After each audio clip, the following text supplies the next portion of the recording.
অভিযোগটা আমি কাকে দিব? সরকারকে দিব? কোন সরকারকে দিব? মানে কোথায় গিয়ে আমি অভিযোগ তো সব যাদের বাচ্চা হারিয়েছে তারাও তো অভিযোগ করতেছে। অভিযোগ দিয়ে কি কোনো লাভ হচ্ছে?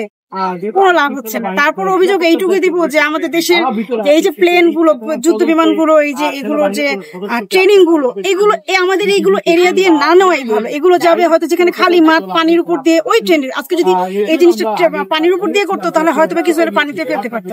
আমাদের এরকম এরিয়া দেওয়া, মানে এই স্কুলগুলো এরিয়া যুদ্ধ বিমানটা ট্রেনিংটা নেওয়া উচিত না, আর এখান থেকে বন্ধ করা উচিত ট্রেনিং। এটা আমি আপাতত এটা কমপ্লেন হিসাবে আমি এটা বলতে চাই। জানি না আমার এটা কতটুকু পৌঁছাবে। আর আমার যে খারাপ লাগা থেকে তো বাসা থেকে বের হওয়া আসা, এটা তো চিড়িয়াখানা না যে আমি এখানে পশু পাখি দেখতে আসি। এখানে কিছুই নেই কিন্তু এখন। কিন্তু ওই যে কতগুলো বাচ্চা মারা গেছে, ছাই হয়ে গেল, কেউ হসপিটালে আছে, এই যে বিধ্বস্ত জায়গাটা দেখতে আসি, যে এইখানে যে এতগুলো বাচ্চা ছুটির সময় দাঁড়িয়েছিল, ওরা বাসায় যাবে, কেউ ক্লাস করতেছে, একটু পরে ছুটি হবে, মানে ওরা এখন আর নাই। এটা ভাবতেই খারাপ লাগে। মানে আমরা যে মায়েরা, আমাদের মায়ের ভেতরটা খারাপ লাগে। এটা আমি আপনাদেরকে এইটুকু বলতে পারবো, মুখ দিয়ে ভিতরটা প্রকাশ করে বলতে পারে। ওইখানে আমার এই ছোট সন্তানটা থাকতে তখন আমার অবস্থা কি?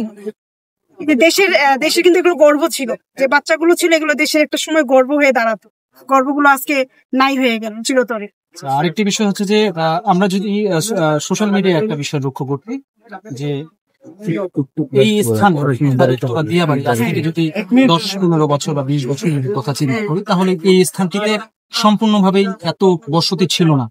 যার পরিপ্রেক্ষিতে অনেকেই বলছেন যে ওই ধাঁচেই বা ওই ধারাবাহিকতায় কিন্তু এখানে তারা সেটির মহড়া দিচ্ছিলেন, এবং পরবর্তীতে এই ঘটনাটি ঘটে গেল। তো সোশ্যাল মিডিয়া যে এই বিষয়টি ছড়াচ্ছে বা এই বিষয়টি যাচ্ছে, এটার বিপরীতে আসলে আপনার কোনো বক্তব্য আছে কিনা বা মতামত আছে কিনা? হ্যাঁ, 10-15 বছর আমি এখানে, আমার বিয়ে হয়েছে প্রায় 27 বছর, 26 সাল। তখন পুরো এরিয়াটা খালি ছিল। তখনকার জন্য এই জায়গাটা উপযুক্ত ছিল। কিন্তু এই 15 বছর পরে সবই চেঞ্জ হয়েছে। এখানে বাড়ি হচ্ছে, অনেক উঁচুতলা বাড়ি হচ্ছে। এটা কি সরকার বা এটা কি কেউ দেখে না?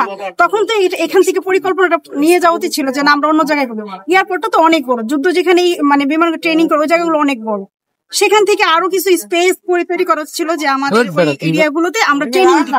এইখানে আমাদের বসতির উপরে তো ট্রেনিং দেওয়াটা উচিত না, সেটা এর উপর দিয়ে এখনো বিমান যাচ্ছে। হ্যাঁ, এবং পাশে এয়ারপোর্ট, যেহেতু পাশে এয়ারপোর্ট, তাহলে বিমান যাবে, এটি স্বাভাবিক। তো এই বিমানের শব্দে এখন আপনার মনে কতটুকু আতঙ্ক রয়েছে, কি আতঙ্ক নেই, বা এই বিষয়ে আপনার কোনো আতঙ্ক? মানে আমি যখন নামছিলাম তখনই দেখছি একটা বিমান যাচ্ছে, ওটা থেকে তাকিয়েছিলাম কতক্ষণ, যে এখনই একটা বিমান এই দিক দিয়ে যাচ্ছে, এখনই কিছু একটা অ্যাক্সিডেন্ট তো হতেই পারে। একটা ভিতরে ভয় ঢুকে গেছে, এটা ভিতরে কিন্তু একটা ভয়, এক ধরনের ভয় ঢুকে গেছে। এখন আমরা বিমান গেলে ভয় পেলেই, একটা শব্দ হলে মনে হয় আবার কিছু হলো, মানে আপাতত হয়তো এটা কয়েকদিন হবে, এটা একটা ভয় ঢুকে গেছে আমাদের।